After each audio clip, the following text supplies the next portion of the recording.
Hello students, today in this video we are going to discuss chapter number 18, Statistics. The word statistics is derived from the Latin word status. Statistics, it is the branch of mathematics that is concerned with how the information is collected, organized, presented, summarized and then analyzed so the conclusions may be drawn from the informations. Now here our first topic is the variable. Variable, a quantity which can vary from one individual to another, it is called a variable. Then in variable also two categories are there. One is the continuous variable and one is the discrete variable.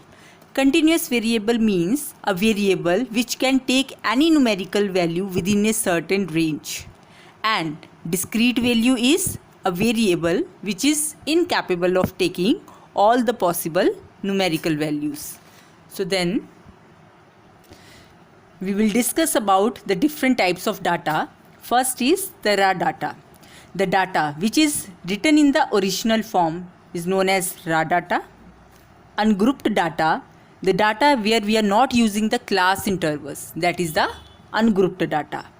And the grouped data where we are using the class interval and we are writing the data in the tabular form, that is known as grouped data.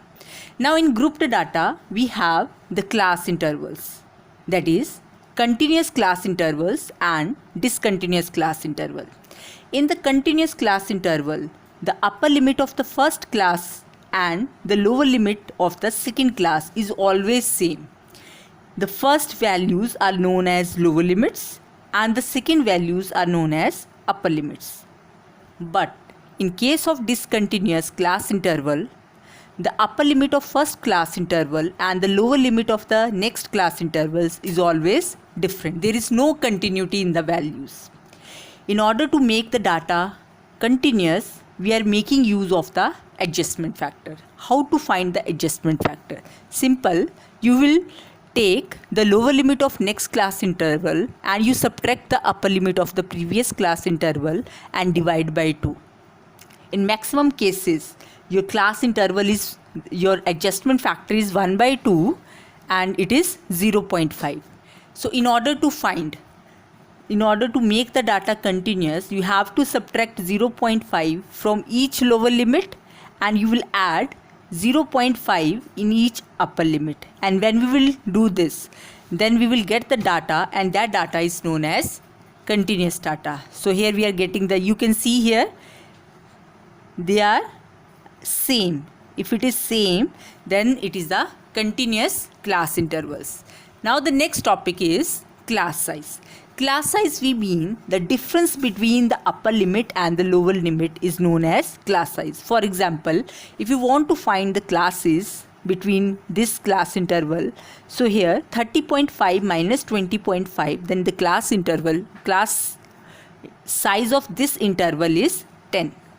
Then is class mark. Class mark or the mid value, one is the same thing. The formula of it is upper limit plus lower limit divide by 2.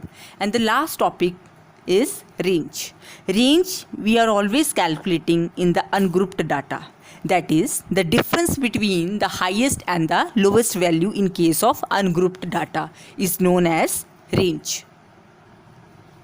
Let us discuss the first exercise, exercise 18A. First question, that is very simple, that you can try. See the question number 2. Given below are the marks obtained by 30 students in an examination. These are the marks.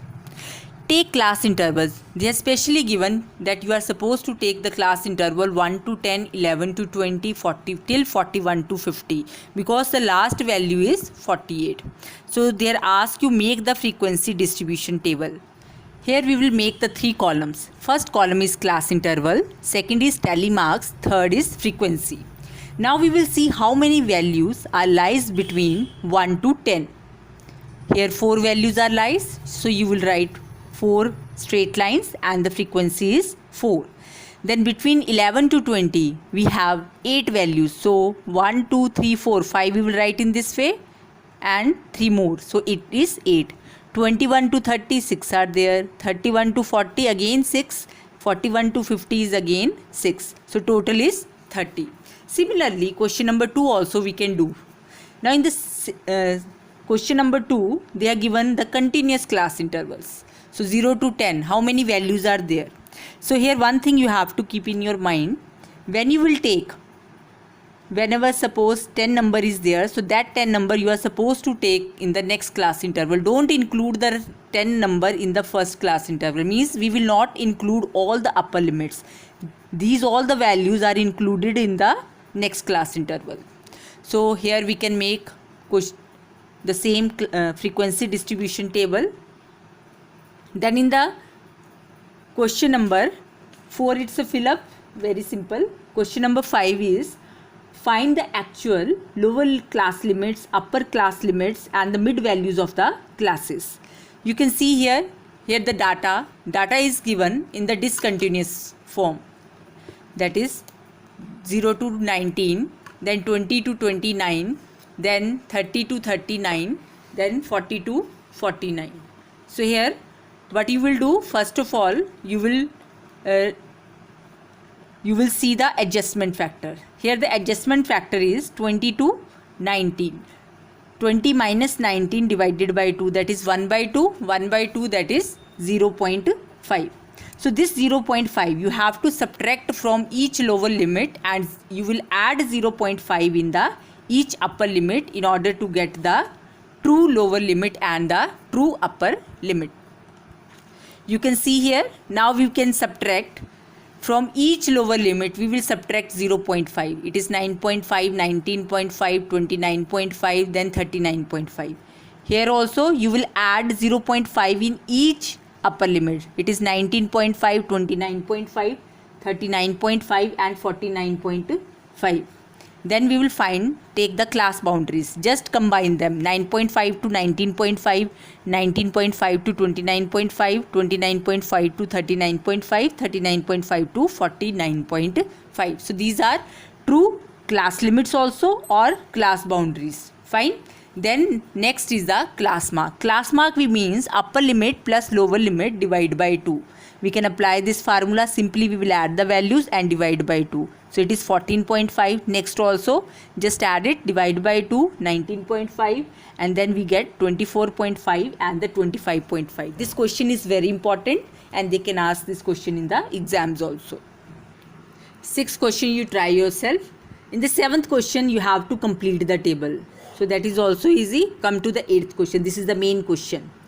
Construct a frequency distribution table from a frequency table. So these two values, these two tables are already given. So we will find the cumulative frequency, CF known as cumulative frequency. How we will calculate? Your first CF will always same. If it is 9, this is also 9. So it is always in ascending order, cumulative frequency. So second, how we will get the second? You will add the next frequency in the previous cumulative frequency, that is 13 plus 9, 22. Then you will add next frequency in 22. So 22 plus 12, it is 34. Then 34 plus 7, it is 41. 41 plus 15, it is 56. And if you will add all the frequencies, that is also 56. Okay, this is a way to check. Then come to 9th question. Your 9th question is construct a frequency distribution table from the following cumulative frequency distribution. Now here they are given the class interval and the cumulative frequency and they will ask you to calculate the frequency. You know, in frequency and cumulative frequencies the first value is always same.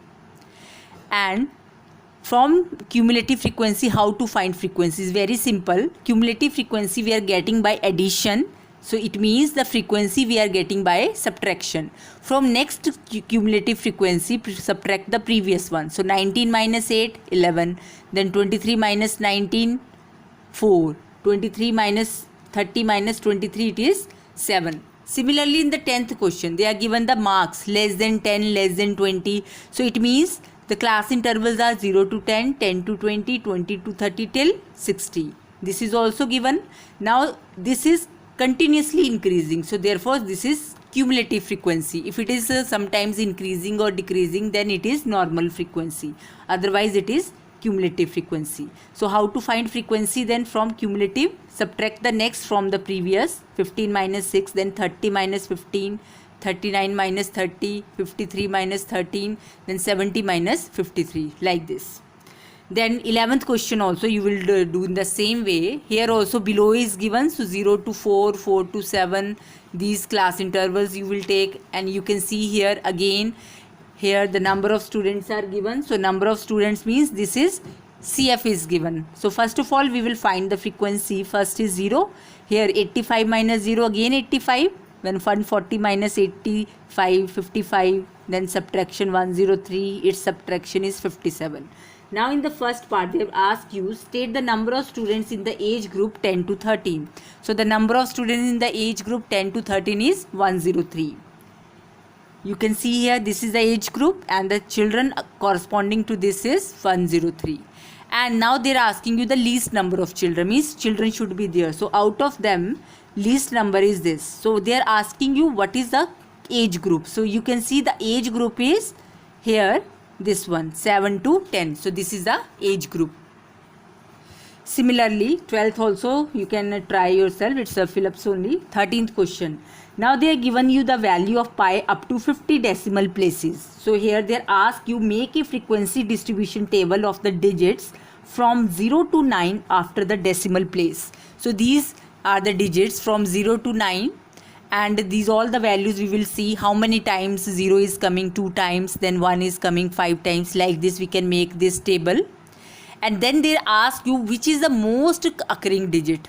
You can see whose frequency is maximum. Here 8 is the maximum frequency, and here also 8 is the maximum frequency. So 9 and 3, these are the most occurring digits. And which is the least occurring digit, whose frequency is minimum. So minimum frequency is 2, so least occurring digit is 0. So I hope you get the idea from this video. So second exercise we will discuss in the next video. Thank you very much.